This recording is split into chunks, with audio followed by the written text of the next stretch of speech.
अस्सलाम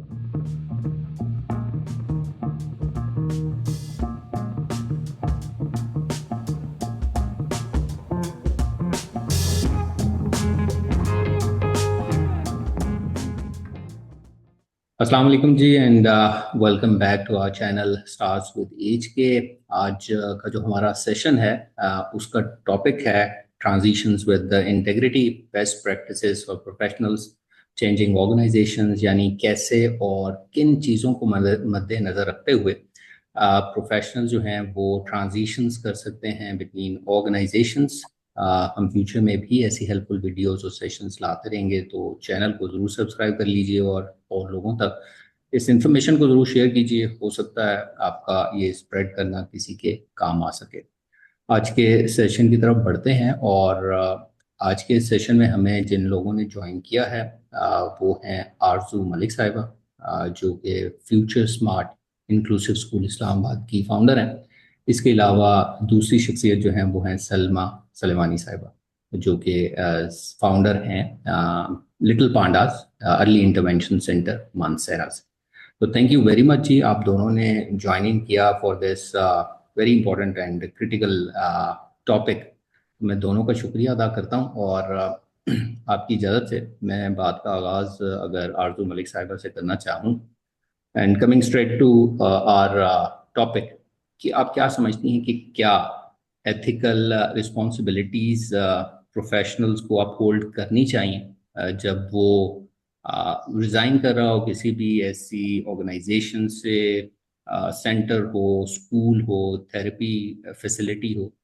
और इसी तरह दूसरी साइड पे सेंटर की क्या रिस्पॉन्सिबिलिटीज़ हो सकती हैं, अगर हम इधर से शुरू करें और फिर आगे बढ़ाते हैं इसको।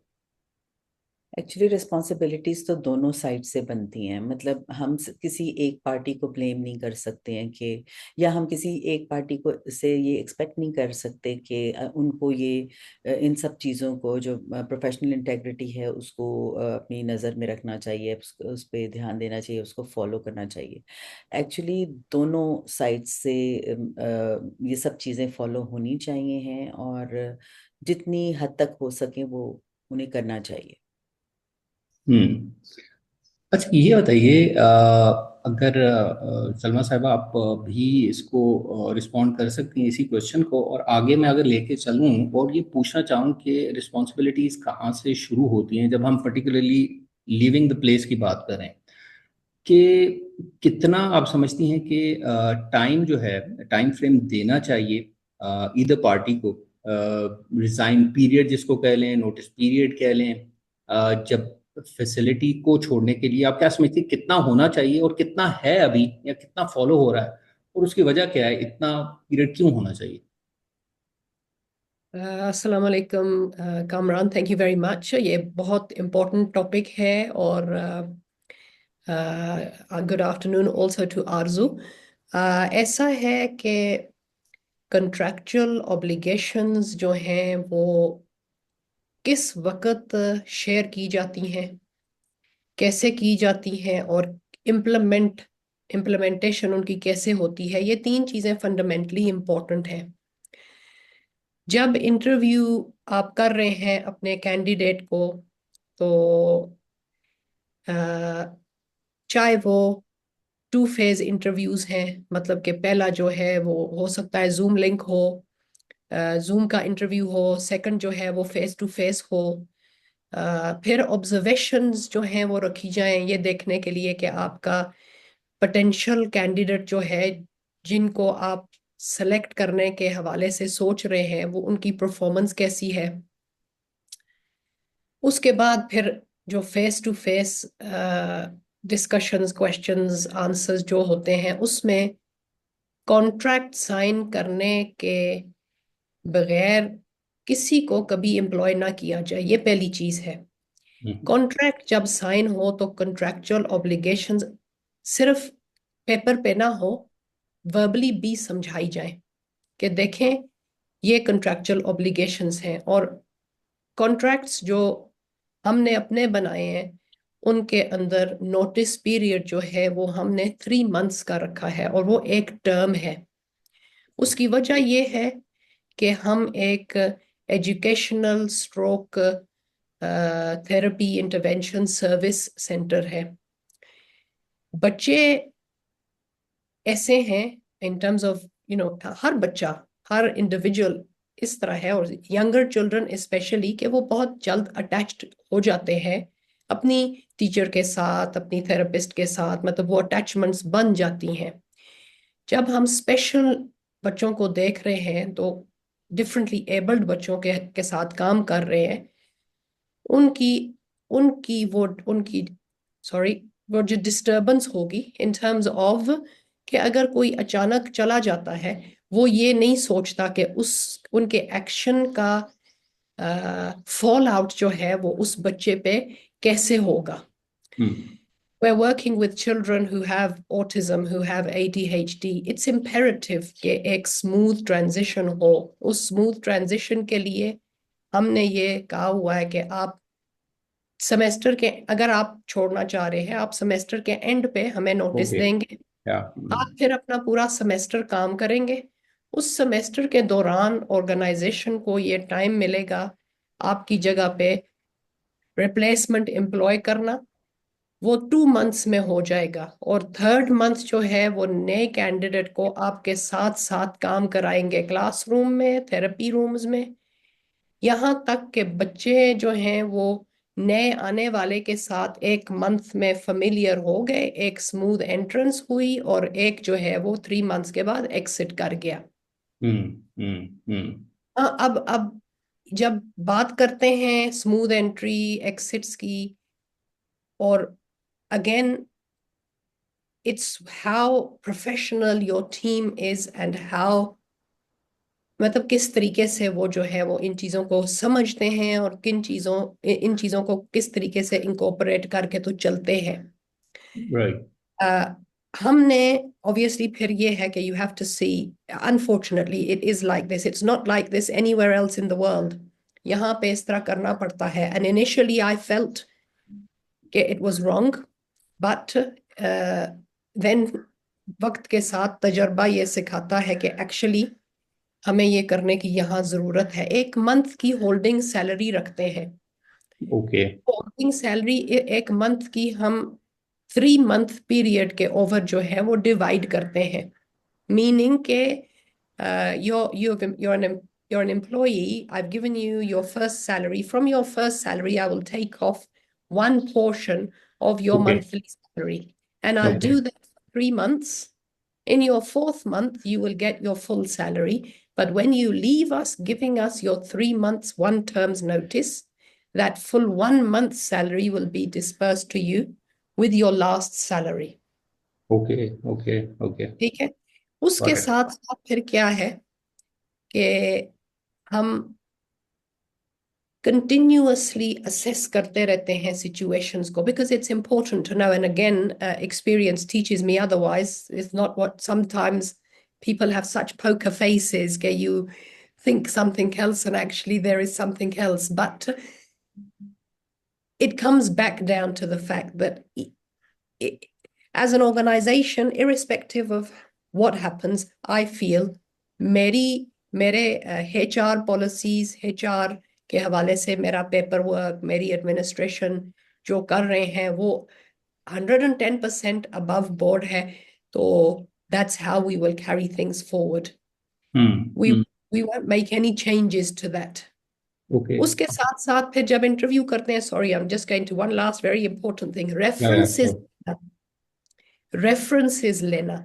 और ये मैं देखती हूँ यहाँ कल्चर एक नहीं है, मीनिंग के एक्सपीरियंस लेटर आ गया है तो एक्सपीरियंस लेटर के ऊपर जिनका नाम और टेलीफोन नंबर लिखा है उनका कांटेक्ट अगर किया, तो यहाँ ट्रांसपेरेंसी नहीं है, यहाँ ऑनेस्टी नहीं है।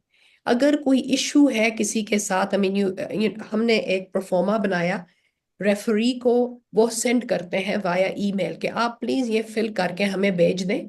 उसमें वो सारी चीजें लिखी हुई हैं, क्या ये एम्प्लॉई ट्रस्टवर्दी है, क्या ये पंचुअल है, कुछ इश्यूज हुए थे प्रीवियसली, क्या अगर आपको अपॉर्चुनिटी मिले इस एम्प्लॉई को दोबारा एम्प्लॉय करने में तो आप करें या नहीं।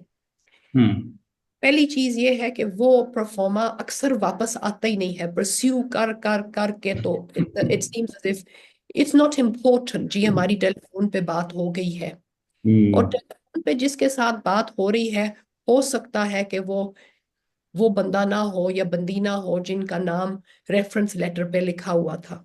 हम्म So these are all the very tricky issues that we deal with on a day-to-day basis. But these are essentially, अगर ये समझे जाएं, अगर ये पॉइंट समझे जाएं, और अगर इनकी इम्प्लीमेंटेशन परफेक्ट तरीके से हो, तो I feel you will hmm have smooth entry, smooth exit, and transitions will be perfect, with everybody happy at the end.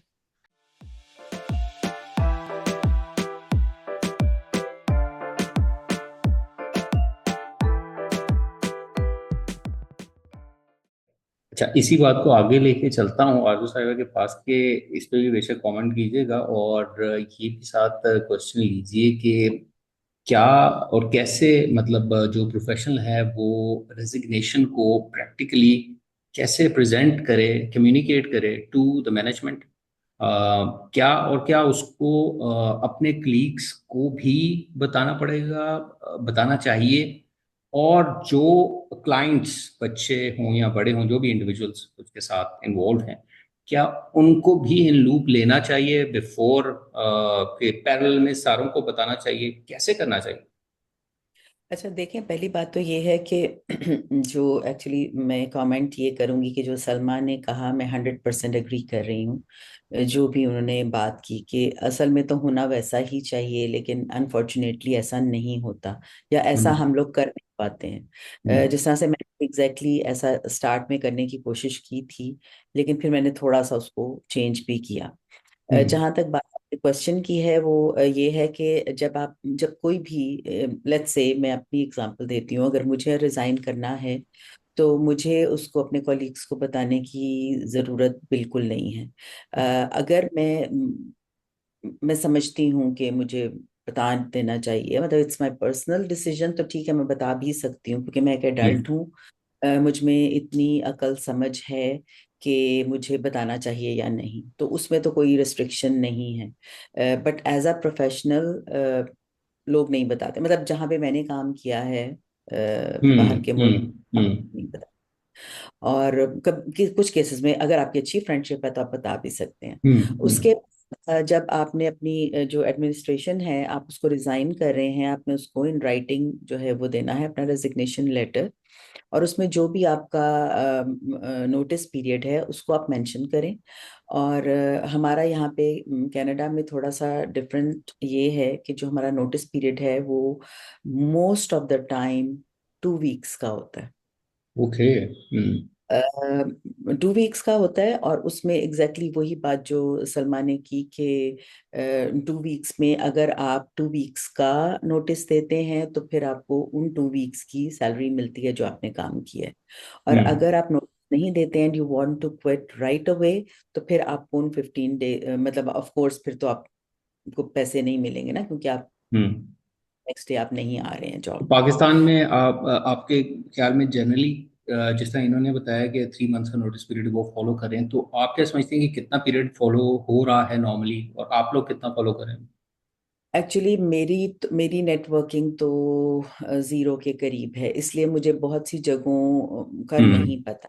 Okay. जो मुझे मेरे स्टाफ के थ्रू बातें पता चलती हैं उसमें तो एग्जैक्टली वही बातें हैं जो भी सलमा ने बताई कि सैलरी होल्ड की जाती है, ओके। और फिर उसके बाद जब वो जा रहे होते हैं तो उनको वो पैसे वापस मिल जाते हैं। और एक्चुअली मुझे वो लर्न करने के बाद फिर मैंने भी एग्जैक्टली ऐसा ही किया कि जैसा ओके। सलमा ने बताया कि over the period of first few months तो हम उसको होल्ड कर लेते हैं। हम्म लेकिन हम टाइम है, जो नोटिस पीरियड है वो हमारा 2 वीक्स का है। और दूसरा ये है कि जैसा सलमा ने बताया, ऑफ कोर्स उनका जो पॉइंट ऑफ व्यू है वो बिल्कुल ठीक है कि बच्चे जो हैं वो they get attached with professionals, speech therapist and behaviour therapist, और फिर उनके लिए बहुत मुश्किल होती है वो जो ट्रांजिशन होती है।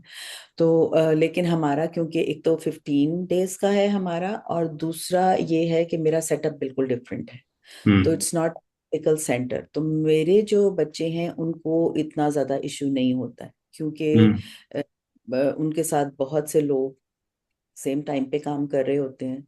हम्म और पूरा जो स्कूल का स्टाफ है ना, they are exposed to everybody, almost okay. Everybody on daily.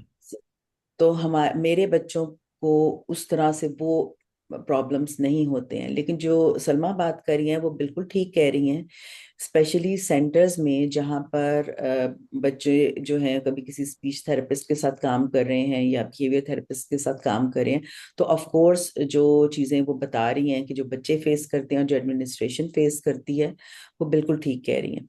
मेरे केस में थोड़ा सा फर्क है कि बच्चों पे उसका प्रेशर उतना ज्यादा नहीं आता इन बातों का, एडमिनिस्ट्रेशन पे ऑफ कोर्स आता है। और मुझे इसलिए पर्सनल लेवल पे मुझे ज्यादा इसलिए होता है कि इतना मतलब ट्रेन करते हैं, सब कुछ करते हैं। वैसे मुझे नहीं कहना चाहिए, मुझे कहना चाहिए कि करने की कोशिश करते हैं, सही से। बहुत ज्यादा कर रहे होते हैं। लेकिन फिर किसी जगह पर किसी पॉइंट पे आकर मतलब हम ये मतलब मैं पोजीशन में नहीं हूं कि मैं कोई प्रिडिक्ट तो नहीं कर सकती हूँ ना कि भाई ये बंदा जो है ना, ये तो इसने हाँ, नहीं होना या इसने ये नहीं होना, मतलब काफी ट्रिकी सिचुएशन हो जाती है, मतलब बोथ आपकी investment in terms of time, exactly. Training जी हुई होती है, और वो सडनली डिस्टर्ब हो जाए तो सारा साइकिल जो है एक तरह से डिस्टर्ब हाँ, होता मेरे एक्सपीरियंसेस जो है ना वो थोड़े से डिफरेंट हैं है। बाकी लोगों की निस्बत।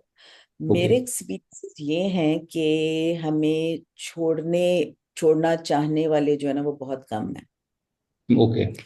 बहुत रेयर होता है। और उसकी वजह ये है कि हमारा जो एनवायरनमेंट है वो बहुत अच्छा है, रिलैक्सिंग है। जब दूसरी जगह से लोग आते हैं ना, तो वो उनके लिए एक बड़ी अजीब सी बात होती है हमारे साथ काम कर, क्योंकि वो थोड़ा सा उतना अब्यूसिव नहीं होता जितना वो बताते सही है। मेरा हैं। नेक्स्ट क्वेश्चन जो है ना वो इसी से रिलेटेड था। आगे जो आपने वर्ड यूज किया उसको मैं थोड़ा सा और अच्छा वर्ड करके यूज करके। मैं ये भी यहाँ पर ऐड कर जी दूं जी कि जी। उससे नहीं समझा जाना चाहिए कि इट मीन्स के बाकी लोग बहुत बुरे हैं और बाकी सेंटर्स में तो बहुत अब्यूज हो रही है और हमारे में नहीं हो रही है।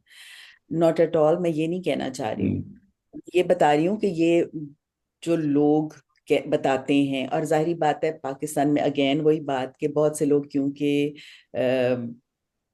सही बात नहीं करते हैं, तो हम्म, फिर पिछले की अपने प्रीवियस एम्प्लॉयर की इतनी बुराइयां और इतना कुछ बताते हैं कि वो, इसीलिए मैं हंस रही थी कि वो अब्यूज अब्यूज ही लगता है। तो अच्छा। मैं इस हवाले से कह रही हूँ, अदरवाइज ये पॉइंट बिल्कुल नहीं नहीं नहीं, है कि सही है। दूसरे और हम बहुत नहीं, अच्छे हैं। अब आगे लेके चलता हूँ, सलमान साहब की तरफ दोबारा आता हूँ और ये पूछता हूँ कि मतलब ये भी शिकायत मिलती है कि सेंटर्स या स्कूल्स की तरफ से भी कई दफ़ा हमें एटलीस्ट ऐसी खबरें तो मिलती हैं कि अननेसेसरी डिले करना, रेजिग्नेशन को एक्सेप्ट करने का, एक्सपीरियंस लेटर देने में डिले करना, जो फाइनल सेटलमेंट्स हैं उनमें प्रॉब्लम्स आती हैं। तो आप क्या समझती हैं कि क्या ये भी अननेसेसरी डिले जो अगर सेंटर्स की तरफ से, फैसिलिटी की तरफ से किया जाता है, तो ये अब्यूसिव या यूज ऑफ पावर है और ये भी गलत है? इसके बारे में क्या कहेंगे आप?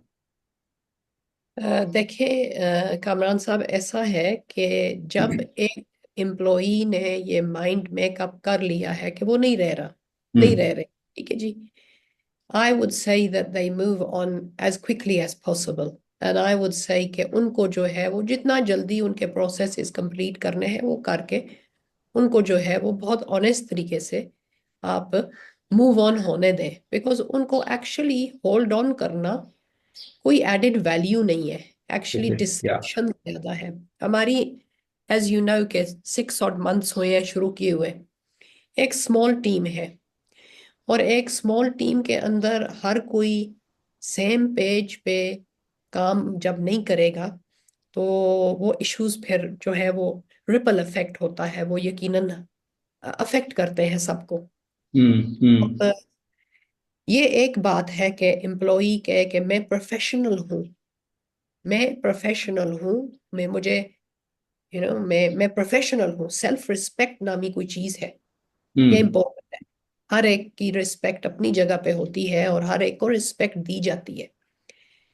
उस रिस्पेक्ट के दायरे के अंदर रहते हुए उस इंडिविजुअल को अगर ये फिर पता नहीं है कि भाई मैं अगर वापस नहीं आ रही तो मुझे हम्म। कम से कम, ठीक है जी, मैंने जो है वो अपना नोटिस पीरियड सर्व नहीं करना, मैं फॉरगो करूंगी जो भी सिलसिला है, ओके। लेकिन इतनी कर्टसी होनी चाहिए कि ईमेल तो चलता ही नहीं है यहाँ पे, मुझे इस्लामाबाद का नहीं पता, यहाँ ईमेल का कॉन्सेप्ट नहीं है, यहाँ हर चीज व्हाट्सएप पे होती है, तो कम से कम व्हाट्सएप करके इतला कर दे कि मैं वापस नहीं आ रही। हम्म। यहाँ इतना वैक्यूम है प्रोफेशनलिज्म के हवाले से। ये वैक्यूम एग्जिस्ट इसलिए करता है बिकॉज सिस्टम परपेचुएट करता है ऐसा बिहेवियर। एक ऑर्गेनाइजेशन से दूसरी ऑर्गेनाइजेशन जॉब हॉपिंग जो करते हैं, कुछ सर्टन रेड फ्लैग्स जिनको मैं बोलती हूँ, मेरे पास अगर सीवी आती है और मुझे नजर आता है कि एक इंडिविजुअल जो है वो 6 मंथ्स एक जगह पे, 6 मंथ्स एक जगह पे, 4 मंथ्स एक जगह जगह पे, मुझे ऑटोमेटिकली पता है कि इनको मैंने हाथ नहीं लगाना, हम्म। बिकॉज it shows कि what kind of a person this person is. They job hop and they hmm. job hop because the system allows them to. अच्छा, एक चीज मैं इसी बात को आगे अगर बढ़ाऊं तो क्या बेशक आरजू मलिक साहब की तरफ चला जाता हूँ और बाद में आप भी रिस्पॉन्ड कर दीजिएगा कि क्या आप समझती हैं कि ये इतनी जल्दी स्विच करना जॉब से, आपका इतना एक्सपीरियंस इस साइड का नहीं है, अगर मतलब आपको स्टिक करते हैं लोग, तो आप वैसे ओवरऑल क्या समझती हैं कि इतना जल्दी जल्दी स्विच करना, क्या ये इस वजह से है? ये भी शिकायत मिलती है कि जो प्रोफेशनल्स हैं उनको सेंटर्स या फैसिलिटीज की तरफ से ओवरवर्क की तरफ, मतलब ओवर काफ़ी ज़्यादा स्ट्रेस है वर्किंग का, और उतना कॉम्पनसेट नहीं किया जाता। तो क्या ये एक वजह है कि इतनी जल्दी स्विचिंग और इतनी अब्रप्टली स्विचिंग हो जाती है एक सेंटर से दूसरे सेंटर में?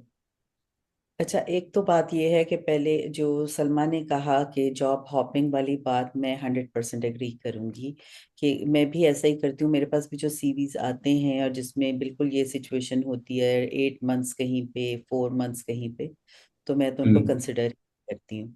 जहाँ तक आपने ये कहा कि इसकी वजह ये है कि उनकी कंपनसेशन सैलरीज कम होती हैं, इसका भी अगेन वही बात है, क्योंकि मेरी नेटवर्किंग इतनी नहीं है, इसलिए मुझे बहुत ज़्यादा सेंटर्स के बारे में पता नहीं है।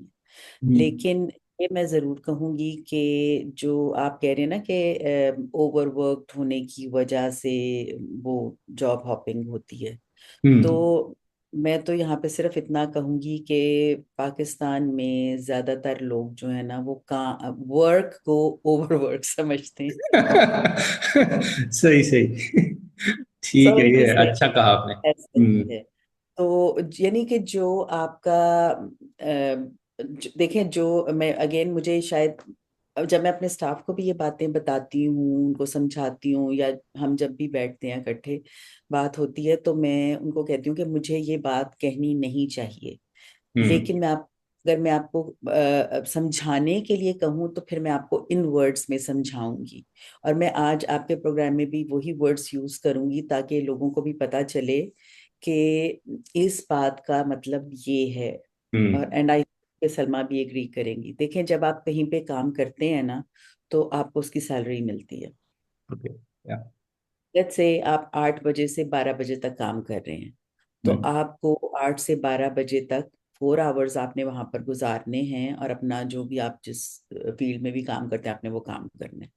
4 आवर्स जो आपके वहां पर हैं, उसमें हो सकता है आपको एक ब्रेक मिले, 15 मिनट्स की, 30 मिनट्स की, मुझे नहीं पता, लेकिन वो हम्म। जो 4 आवर्स हैं उनकी जब आपको सैलरी मिल रही है, तो इसका मतलब ये है कि वो 4 आवर्स आपके उस एम्प्लॉयर ने खरीदे हुए हैं, कि राइट। आपने इन 4 आवर्स में अपनी सर्विसेज हमें देनी है। हम्म। तो मतलब अगर आप इस एंगल से, इस तरह से सोचें, ठीक है। तो फिर हम्म। 4 आवर्स में जो आपको ड्यूटीज असाइन की जाती हैं, जो जो भी रिस्पॉन्सिबिलिटीज दी जाती हैं, आपने उनको पूरा करना है। मतलब, हम्म। और फिर मैं अपने जो एम्प्लॉयज हैं मैं उनको ये बात कहती हूँ कि मुझे ये कहना अच्छा नहीं लगता कि आपका हमने टाइम खरीदा हुआ है, लेकिन हम्म।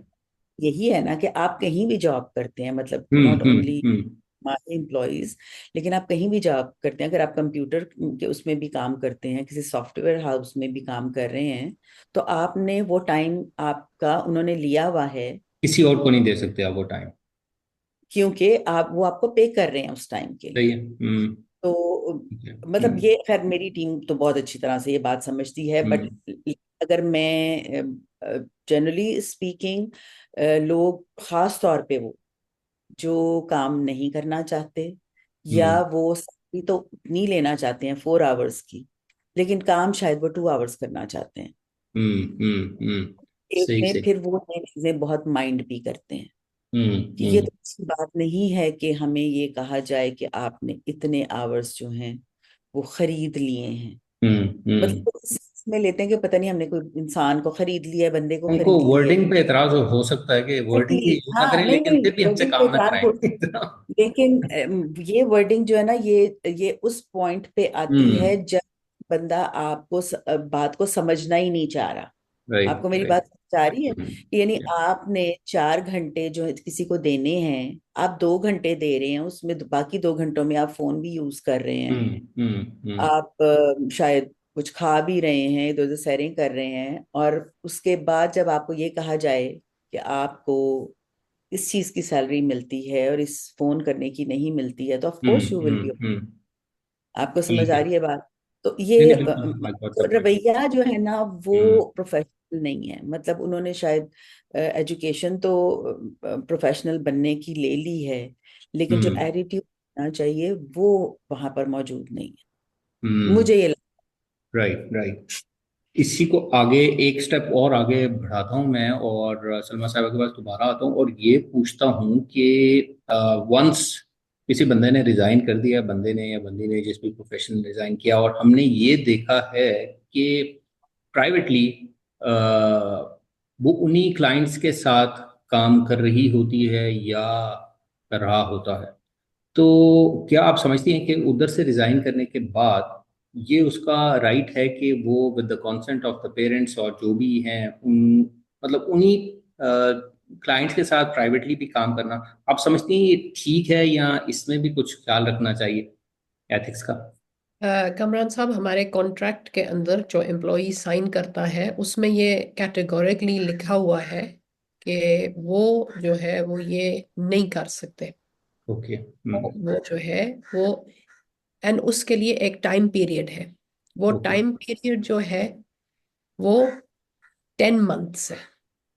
हम्म 10 मंथ्स के अंदर हमें छोड़ जाने के बाद 10 मंथ्स के अंदर वो उन जो हमारे क्लाइंट्स हैं उनको परस्यू नहीं कर सकते।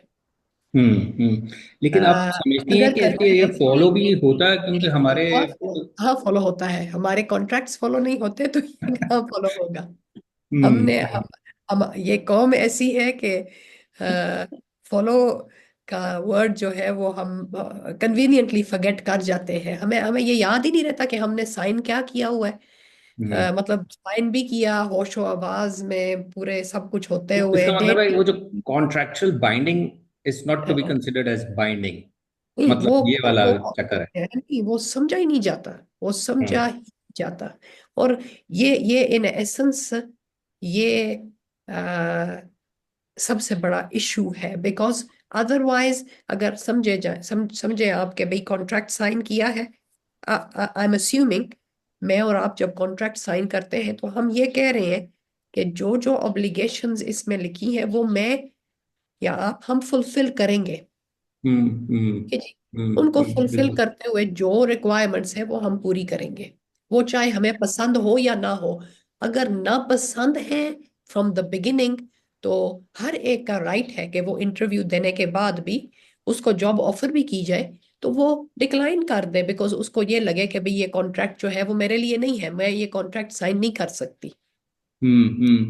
एक चीज मैं ऐड करना चाहूंगा, वो ये कि फॉर एग्जांपल अभी किसी ने मुझसे कुछ दिनों पहले बात की कि मैं, क्या आप ये नहीं समझते आप लोग के जो सेंटर एडमिनिस्ट्रेशन है डिफरेंट सेंटर्स की, इनको आपस में थोड़ी कोलैबोरेट करने की जरूरत है, जो कि बिल्कुल भी नहीं है पाकिस्तान में, कि आपस में जब प्रोफेशनल की हायरिंग हो रही हो और कुछ आपस की कोलैबोरेशन भी होनी चाहिए, कि थोड़ा गाइडेंस मिले, कुछ उसकी रेफरेंस मिले अच्छी तरीके से। फॉर एग्जांपल किसी ने मुझसे कहा कि मैंने अ, उसको किसी प्रोफेशनल ने छोड़ा and she applied to somewhere else. तो उसने उस नए एम्प्लॉयर को फोन किया कि यार मेरे से इसने छोड़ा है, आप इसको हायर कर रहे हैं, लेकिन मेरी ये ऑब्लिगेशंस रहती हैं अभी। तो आप जरा इस पे सोचें। तो जो नया एम्प्लॉयर था उसने कहा it's none of my business, आपका मसला है, मैं उसको हायर करूं या ना करूं। तो क्या आप समझते हैं कि इनमें कोलैबोरेशन की बहुत जरूरत है, इंस्टीट्यूशन टू इंस्टीट्यूशंस देखिए आपस में? जी, सॉरी, कोलैबोरेशन की शिद्दत से ज़रूरत है। और वो अगर एजुकेशन है तो तमाम प्राइवेट स्कूल्स का अगर फोरम है, या गवर्नमेंट स्कूल्स और प्राइवेट स्कूल, ये जो गवर्नमेंट स्कूल्स नहीं, सॉरी, प्राइवेट स्कूल्स का अगर फोरम है या प्राइवेट सेंटर्स का फोरम है, वहाँ ये है कि अगर कोई गलत तरीके से छोड़ के जाता है एक एम्प्लॉयर को, एक ऐसा प्लेटफॉर्म होना चाहिए जहां ये बताया जा सके कि भाई ये कैंडिडेट है, ये इन्होंने जो है वो ये ऐसे छोड़ के गए हैं। तो अगर ये आपके पास आते हैं तो ये आप जान लें कि इनकी ये प्रीवियस इस तरह की एम्प्लॉयमेंट हिस्ट्री है। अब हम्म। ये डिपेंड करता है उनको, नया एम्प्लॉयर जो है वो ये जानते हुए भी अगर उस एम्प्लॉई को एम्प्लॉय करना चाहे तो वो उनका प्रोरोगेटिव है, वो कर सकते हैं, उनको कोई रोक भी नहीं सकता, मना भी नहीं कर सकता। हम्म। लेकिन जहां तक कोलैबोरेशन की बात आती है वो ये है, कैंडिडेट को, एम्प्लॉई को ये पता हो अगर, कि भाई मैं अगर यहाँ से गई गलत तरीके से, मैं दूसरी जगह पे जब जाऊंगी तो क्योंकि ये इस तरह का फोरम एग्जिस्ट करता है तो हो सकता है मेरी ये हरकत जो है वो आगे भी पता चल जाए, तो हो हम्म। सकता है एम्प्लॉयबिलिटी जो मेरी है वो उस पे असर पड़े। तो हम्म। फिर ये वो एम्प्लॉई जो है वो दोबारा सोचेगा कि क्या मुझे इस तरह करना चाहिए या नहीं करना चाहिए। हम्म। तो ये चीजें इम्पोर्टेंट है। हम्म। एजुकेटर्स जो स्कूल्स या जो सेंटर्स चला रहे हैं, टीम्स जो चला रही हैं, ऐसे इदारे, वो अगर उनकी कोलैबोरेशन होगी तो आई फील के things would possibly run much smoother, because hmm. हर कोई जो है वो अवेयर होगा इस बात का कि भाई, you know, if even if I leave from here not having fulfilled my notice period, not having informed the employer, if I'm to hmm. go, मेरी ये बातें जो है वो सामने आ जाएंगी। हम्म। ओके। आरजू साहिबा, आप क्या कहेंगी इस बारे में, और फिर मैं अगला क्वेश्चन करता हूँ आपसे। अच्छा, एग्जैक्टली मैं तो एग्री कर रही हूँ। मैं तो सलमा की हर बात से एग्री कर रही हूँ। हम्म। लेकिन यहाँ पर जो है, जो नोटिस पीरियड की जहाँ तक बात है, हम्म। वहाँ पर मैं कह सकती हूँ कि मेरा टेक ये है कि जिस तरह अभी सलमा ने बताया कि अगर 3 मंथ्स का है पीरियड, नोटिस पीरियड है, और वो हम्म। स्मूथ ट्रांजिशन होगी, पाकिस्तान में तो ये पॉसिबल ही नहीं है कि 3 मंथ्स का अगर किसी ने नोटिस दिया है और वो आप उससे ये एक्सपेक्ट करें कि वो 3 मंथ्स आपके पास अगर गुजार रहा है वो पीरियड, तो वो एज अ प्रोफेशनल उसमें इतनी इंटेग्रिटी हो कि वो 3 मंथ्स जो है ना वो उनको एज अ प्रोफेशनल ओके। हम्म। उनको गुजारे, अपनी पूरी हम्म। ड्यूटी को परफॉर्म करे। तो हम्म। मैं तो मतलब क्योंकि मैं सलमा को सिर्फ ये मशवरा देना चाहूंगी कि ये एक्सपेक्टेशन जो है ना ये बिल्कुल ना रखें, क्योंकि इसमें एक तो परफॉर्मेंस अगर उस बंदे की या बंदी की अगर वो 80% आप समझ रही हैं ना, तो उन हम्म। 3 मंथ्स वो 10% पे चली जाएगी। Very expectation, valid point. मेरा एक्सपीरियंस मुझे पता है इस बात का कि लोग जो है ना वो समझते हैं कि बस हम तो जा रहे हैं, तो अब हम्म। हमें यहाँ पर 15 दिन गुजारने हैं या कितने भी दिन गुजारने हैं, तो वो it's a waste of your time and your money Salma. Hmm. क्योंकि आपने उस जिसको भी आप रखना चाह रहे हैं ना, होल्ड करना चाह रहे हैं, वो आपके लिए कुछ भी नहीं कर रहा। और हम्म। उसका नहीं तो ये सोचा क्या हुआ है, मैंने अक्सर, मेरे ख्याल है एक दफा मैंने किया भी था, कि कोई मुझे नोटिस दे रहा है ना अगर 15 डेज का, तो मैं प्रेफर करूंगी कि मैं उनको सैलरी दूं 15 दिन की और कहूँ कि आप कल हम्म। से ना आएं। और मैं एक दो ओके। दफा कर चुकी हूँ इसे, क्योंकि हम्म। मुझे हम्म। ये लगता है कि जो 15 दिन उसने आना है ना, हम्म। वो वो भी मैं आपको बता सकती हूँ कि वो क्या करेंगे उस 15 दिन हम्म। में। हम्म। इसलिए सही। वो टाइम वेस्ट करने की तो जरूरत ही नहीं है, बिल्कुल भी नहीं है। ये वो सलमा समझ रही है कि मैं यूके बैठी हुई हूँ और वहां पर अगर वो नोटिस जो है वो 3 मंथ्स का है, तो उन्होंने 3 महीने उसी तरह से काम करना है प्रोफेशनल जिस काम तरह भी से कर। वो पहले कर रहे थे। हम्म। ऐसा नहीं हो, पाकिस्तान में ऐसा नहीं होता। अभी ठीक है। रिसेंटली जहाँ पे मैं पार्ट टाइम काम कर रही हूँ, उनके वाइस प्रिंसिपल ने की पोस्टिंग हुई थी, और सॉरी, ही चेंज्ड हिज जॉब, और हम्म। वो इस पीरियड था वो टिल लास्ट मिनट वो हम्म। बिल्कुल नहीं वैसे उसको परफॉर्म करते देखा है जैसे वो पहले दिन से कर रहा पहले था। दिन से करा। ओके।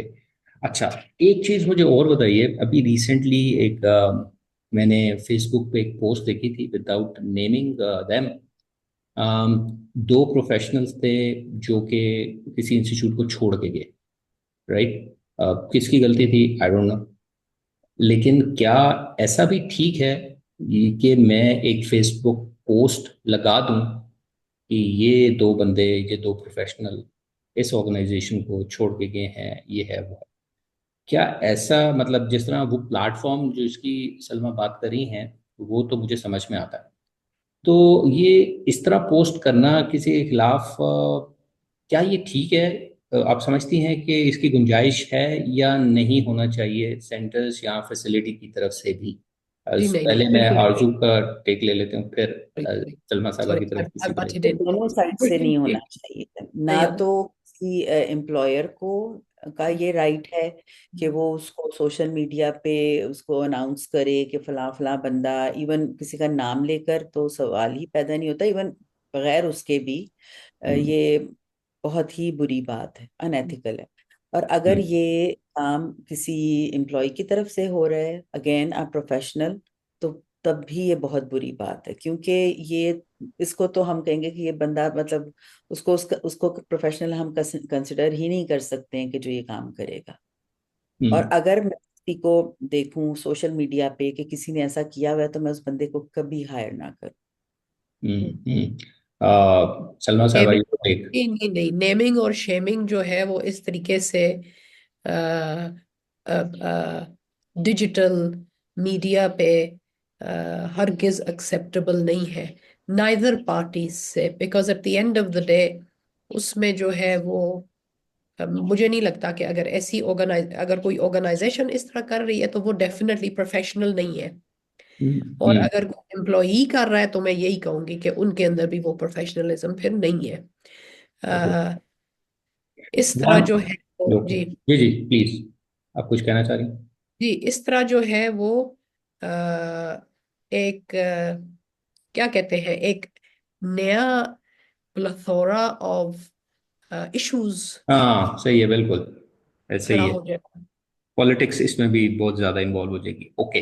वन लास्ट क्वेश्चन और फिर हम इस सेशन को वाइंड अप करते हैं। वो ये कि पहले बेशक सलमा साहिबा जवाब दे दें, फिर आगू साहब इसी का जवाब दे दें कि आप क्या समझती हैं कि जो डिपार्टिंग प्रोफेशनल्स हैं एक ऑर्गेनाइजेशन से, तो वो इन चीज़ों का कैसे ख्याल रखें कि कॉन्फिडेंशियलिटी का, जो कॉन्फिडेंशियल रिकॉर्ड्स हैं, स्टूडेंट्स रिपोर्ट्स हैं, कुछ भी ऐसी चीज़ें जो इस साइड से रिलेटेड हों, उसका किस तरह ख्याल रखना चाहिए और उसको वायलेट नहीं करना चाहिए, उसमें क्या प्रैक्टिकली कैसे हो सकता है? जी ऐसा है कि हमारी हर चीज सेंटर ही रिस्पॉन्सिबल है, सेंट्रली होती है। मतलब कि किसी इंडिविजुअल के लैपटॉप या किसी इंडिविजुअल के फोन पे किसी किस्म की इस तरह की इंफॉर्मेशन की जो है वो इजाजत नहीं है। पहली तो ये बात है। रिपोर्ट्स हम्म। बनाई जाती हैं तो वो सेंट्रली बनाई जाती हैं, सेंटर के सिस्टम पे। जहां तक मोबाइल फोन्स हैं, अब मुझे नहीं पता आप इस चीज के हवाले से क्या सोचेंगे, लेकिन ये प्रैक्टिस यूके में, मिडल ईस्ट में देखी है। और इसमें जो है वो मैं रही हूँ, मोबाइल फोन्स यहाँ पे भी मेरे सेंटर में स्टाफ जो है वो आते हैं और अपने मोबाइल फोन स्विच ऑफ करके तो रख के जाते हैं ऑफिस में। ओके। Okay, fine. पर्सनली कोई साथ अपने थेरेपी रूम्स में या टीचिंग क्लासरूम्स में लेके कोई नहीं जा सकता। इमरजेंसी के लिए उनको सेंटर का लैंडलाइन नंबर दिया जाता है और उनको बताया जाता है प्लीज अपने पेरेंट्स या फैमिलीज वगैरह को ये नंबर दे दे, अगर कोई इमरजेंसी है तो वो इस नंबर पे राब्ता कर सकते हैं। लेकिन जहां तक मोबाइल फोन का एक्सेस है उनका, वो उनकी उनकी वेल बीइंग के लिए भी है, और सेंटर के बच्चे और सेंटर के मामलात के वेल बीइंग के लिए भी है। ठीक है जी। राइट तो ये राइट। दोनों जो है वो उस वक्त मतलब ये जब एक्सेस नहीं है तो कॉन्फिडेंशियलिटी फिर सिर्फ यही है कि बातें जो बाहर निकलती हैं वो हम्म ऑब्वियसली वो आप कंट्रोल नहीं कर सकते।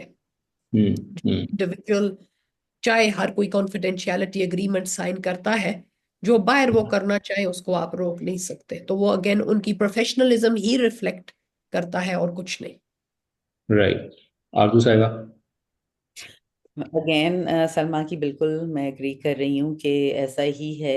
और स्टार्ट में तो मैंने भी एग्जैक्टली ऐसे ही किया था कि फ़ोन जो है वो स्विच्ड ऑफ हों और एक नंबर जो लैंडलाइन का नंबर है वो अपने घरों में दिया जाए। बट वही बात कि जो मॉब कर रहा होता है ना पाकिस्तान में, हम्म वहाँ पर अनफॉर्चुनेटली सारे समझते हैं जो ज्यादा लोग कर रहे हैं ना वही ठीक है, और जो एक बंदा कर रहा है ना वो गलत है। हम्म हो सकता है सलमा को भी लोग यही कहते हो कि नहीं नहीं यही सब कुछ गलत कर रही है, हालांकि सलमा इज 100% राइट कि जो वो कर रही है ना वो वैसा ही होना चाहिए। मैंने वैसे ही स्टार्ट किया था, लेकिन फिर मुझे थोड़ा सा चेंज इसलिए करना पड़ा क्योंकि हमारे पेरेंट्स जो हैं वो अगेन वही बात कि जो मॉब कर रहा है वो बिल्कुल ठीक है। हम्म तो वीडियोस बनानी है, बच्चों की वीडियोस हमें मिलनी चाहिए, और वो तो इस पे भी राजी होते हैं कि उनको अगर मतलब किसी के बच्चों की वीडियोस, 4 बच्चे अगर इन्वॉल्व हैं एक एक एक्टिविटी में तो हम किसी के घर भी वो वीडियो पहुंचा दें। हम्म तो मुझे बहुत टाइम लगा उनको ये कन्विंस करने में कि प्लीज प्लीज ये आपकी कॉन्फिडेंशियलिटी है, आपके बच्चे की वीडियोस अगर वो उस वीडियो में इन्वॉल्व है, कोई कुछ भी एक्टिविटी में इन्वॉल्व है, हम किसी और फैमिली को वीडियो नहीं भेज सकते, या किसी और हम्म। बच्चे की वीडियो आपको नहीं आपको नहीं भेज सकते। मिलता। तो लेकिन वही वाली बात है कि it took me quite a while कि मैं हम्म। को कर पाती। हो जाते हैं कन्विंस, ऐसी बात नहीं है, समझदार होते हैं तो वो उन्हें समझ आ जाता है ये एंगल जो कि उन्होंने शायद कभी देखा नहीं होता, सुना हम्म नहीं होता, तो वो हो हम्म। जाते हैं। लेकिन ज्यादातर फिर वही बात है कि बहुत सी बातों पे फिर मुझे भी कॉम्प्रोमाइज करना पड़ा। दरमियान की और राह निकालनी पारिवारिक, पड़ती है कुछ। हाँ एग्जैक्टली क्योंकि फिर आप एक जब आपको सिंगल आउट कर दिया जाता है कि भाई ये तो पता नहीं क्या चीजें जो हैं ये लेके आ गए हैं और पता नहीं ये क्या कर रहे हैं, तो फिर हम्म। आपको अपनी जान भी बचानी है, अपनी इज्जत भी बचानी है। और पाकिस्तान में सही। सबसे मुश्किल काम है वो अपनी इज्जत बचाना है। तो कुछ ही चीजें सही। कॉम्प्रोमाइजेस में किए हैं, लेकिन जो सलमा ने जो बात की है ना, मैं 100% अग्री करती हूँ कि जो वो कर रही हैं होना वैसा ही चाहिए। Right right. इमेजिन मैं ये मानसेरा में कर रही हूँ, नॉट इस्लामाबाद और लाहौर। हाँ मैंने और आपको मैं बताया सलमा, ये अभी आप नई है, मैंने भी 6-8 महीने ऐसा ही किया था, लेकिन देन फिर थोड़ा बहुत करना पड़ता है। मुझे करना पड़ा, एटलीस्ट अल्लाह ना करे कि आपको करना पड़े, क्योंकि मैं तो समझती हूँ कि जो सही वाले रूल्स होते हैं, जो एथिकल होते हैं, उन्हीं को फॉलो करना चाहिए। और मैं शायद किसी दिन I would love to go back to those rules, क्योंकि मैंने उन्हीं में काम किया है और मुझे वही पसंद है, मतलब दिल से मुझे वही पसंद है। इसीलिए मैं बार बार कह रही हूँ कि सलमा ने जो कहा है या जो वो कर रही है वो बिल्कुल ठीक है। मैं ये नहीं कहूंगी नहीं वो बड़े बुरे थे और मैंने तो चेंज कर लिए, नो। हम्म। होना आइडियली वैसे ही चाहिए या क्लोज टू दैट सिचुएशन होना चाहिए, क्लोज लेकिन नहीं, विद। आइडियली नहीं हम कह सकते हैं कामरान। ओके। ये होता फॉरेन कंट्रीज में जो वो कर रही है ना, ऐसा ही होता है। मतलब ये फिर उन्होंने मैंने कोई अभी इवेंट ये भी देखा है कि सेलिब्रेट। बहुत से जो मेन स्ट्रीम स्कूल्स हैं और सो कॉल्ड टिपिकल स्कूल जो हैं वो भी अपने टीचर्स को अलाउ नहीं करते कि वो फोन्स वगैरह कैरी करें क्लासरूम्स में। वो एक प्लेस पे रख देते हैं और at the end of the duty वहां से उठाते हैं और घर जाते हैं। मतलब ये सिर्फ इस फील्ड में नहीं, मतलब एजुकेशन वाली फील्ड में अनलेस के कहीं कोई रिक्वायरमेंट हो किसी फील्ड में, ज्यादातर ये फॉलो किया जा रहा है। मतलब चाहिए, बहुत सी जगहों पे फॉलो किया जा रहा है। होना भी चाहिए। जहां तक बात आ गई है, देखे मैं ये देखती हूँ यहाँ पे पेरेंट्स बहुत कीन होते हैं अपने बच्चों को, उनकी वीडियोस देखना, हम्म। हम्म। उनको सोशल मीडिया पे देखना। हम क्या करते हैं कि पेरेंट्स जब एडमिशन फॉर्म फिल करते हैं तो उसमें एक सेक्शन है जहां वो हमें एक्सप्रेस्ड परमिशन देते हैं। Okay. Would you like your child's pictures to be taken and used on social media handles or not? उनको चॉइस दी जाती है। राइट। जो नहीं चाहता वो यस टिक कर देता है कि नहीं, we don't want to, and if they agree then obviously we move forward with that। लेकिन हमारी कोशिश यही रहती है, फोन जो इस्तेमाल किया जाता है पिक्चर्स लेने के लिए वो एक है और वो ओके। सेंटर बेस्ड है। और राइट। उस फोन पे जो है वो पिक्चर्स कोशिश करते हैं कि इस तरह की ली जाएं जहां हाथ और एक्टिविटीज और इस तरह बिहाइंड से ज्यादा चेहरे जो है वो एज सच नजर। हम्म।